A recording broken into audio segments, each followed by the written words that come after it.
So it's the same old stories when we sit as young people, the same old stories we keep telling. You see, way back, we had our forefathers sitting under the great baobab tree, the great iroko tree, or whatsoever tree you want to name it, sipping chilled palm wine that sets coldness down the spine, brooding over the negativities of the land with no inspiration of making mind-blowing preparation for us, the younger generation, even if they had no determination to cause changes in their time. It really disturbs me as a young African, you know, because it's the same old stories we keep talking about. What do we see today, 65 years on? Are we happy? Are we truly free? Because I want to communicate something with you all today. Listen, we were told that we've been planted by rivers, yet our roots keep searching for water from afar. What at all inspires us to resort to the foreign zones to actually get these very nutrients when right in our own motherland we've been planted by rivers, yet our roots keep searching for water from afar? Is it that in one way or the other we've been misled? Or it's our leaders who reside by the banks of these rivers who are causing mayhem? Man them, I don't even understand them, but never wish so if we pray say fire go bend them. Hold up, youth. Enough respect for them, but you know what? Leaders. The youth of today, we are vital too, so it depends on how you use us. Because we can be a great tool for mass correction, and how you misuse us, we can be a great tool for mass destruction of this very nation of our very own. So listen to us, leaders. You know what?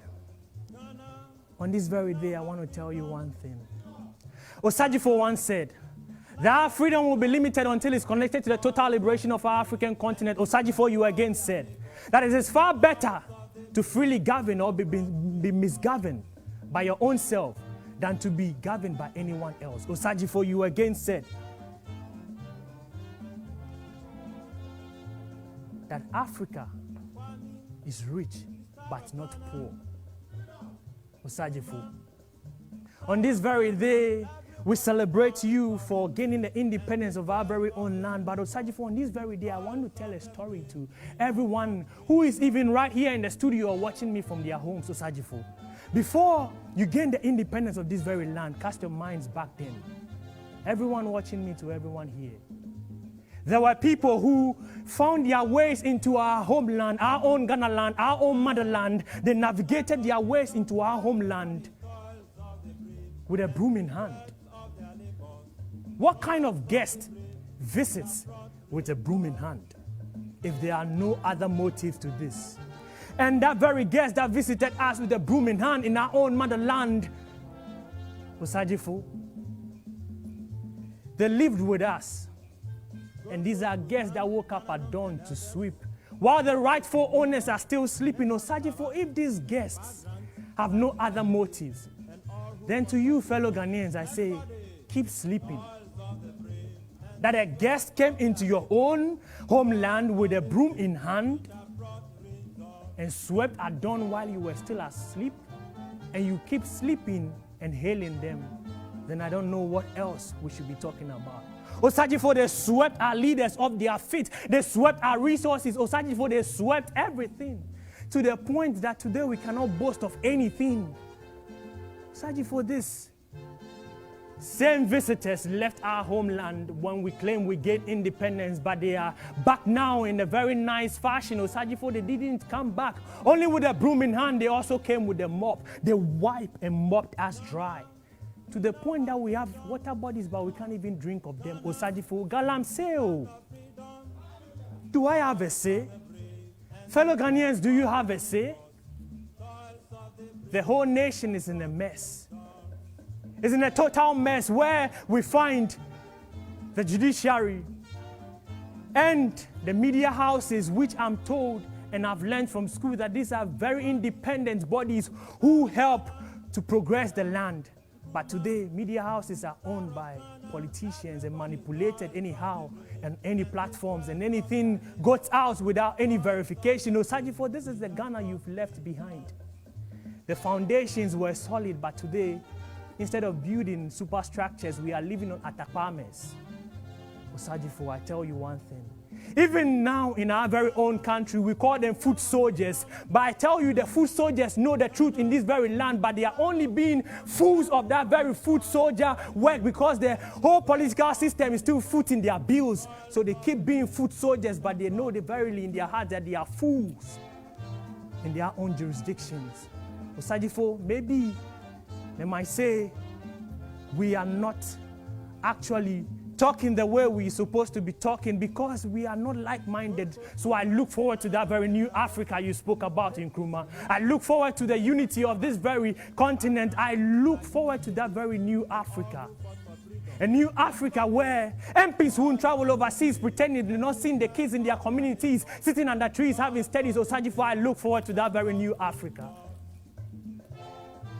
Where mortuary house or mortuary homes will not outnumber our orphanage homes. Osajifo, I look forward to that very new Africa where saving for living will be encouraged for saving over burial. I look forward to that very new Africa. So on this very day, there are so many things running through me. The fire is still burning, but who are we talking to? Just like COVID, the enemy is unseen. So it is a very long story, but before I end, I want to tell you all something. That it's been a yearning in my heart that we actually enjoy a third world war. Because the first came, the second came, and undoubtedly the next one will be a third world war. And this war, I pray for to happen very soon. Because I yearn to fight in this very third world war. Many of you might be thinking, is this guy sane? Yes. Verily, verily, I say unto you, saying I am, because the third world war I'll gladly fight. A good fight I will fight because this is my solemn delight. Why? Because I look forward to a third world war that will be fought not with ammunitions, but rather with godly visions to eradicate malnutrition. I look forward to a third world war. A third world war that will be fought not geared towards wiping the entire human race, but rather to move at a strategic pace to produce a next generation with good traits. I look forward to a third world war, but let me end here because there is so much to talk about and you still need time to continue. On this very day, it is said that we are free, but we're truly free. Because Osajifo, you said that our freedom will be meaningless until it's connected to the total liberation of our African continent. Osajifo, you again said that it is far better to be freely governed or misgovern your own self than to be governed by anyone else. Osajifo, Amansan Boafo, political osofo, Misreo, on this very day, I say thank you for work by JK. Good morning. Welcome to the entertainment and lifestyle segment on the Breakfast Live. Yes, and interesting presentation by Albert Tete. He said he's a spoken word minister. He's not a poet, he's a spoken word minister. And he said, same old story. Yes, we've been hearing this since we were babies, and the same story is being told to us. But anyway, happy 65th birthday to Ghana. Yes, it's been 65 years